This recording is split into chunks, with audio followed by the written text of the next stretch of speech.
Наталья Налимова, город Сыктывкар. Отрывок из повести Гоголя «Шинель» на английском языке.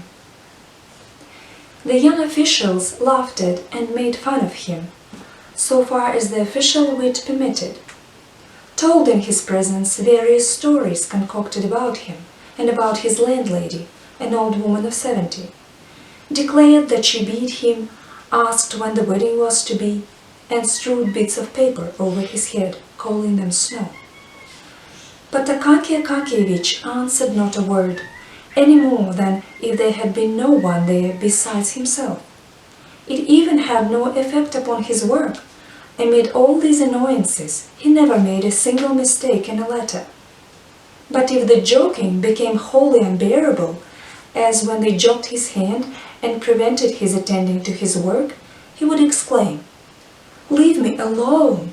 Why do you insult me?" And there was something strange in the words and the voice in which they were uttered.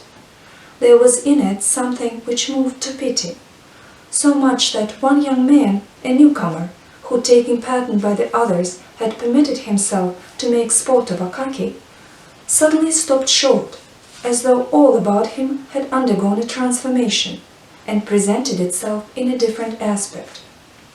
Some unseen force repelled him from the comrades whose acquaintance he had made, on the supposition that they were well-bred and polite men. Long afterwards, in his gayest moments, there recurred to his mind the little official with the bold forehead, with his heart-rending words, "Leave me alone! Why do you insult me?" In these moving words, other words resounded, "I am thy brother."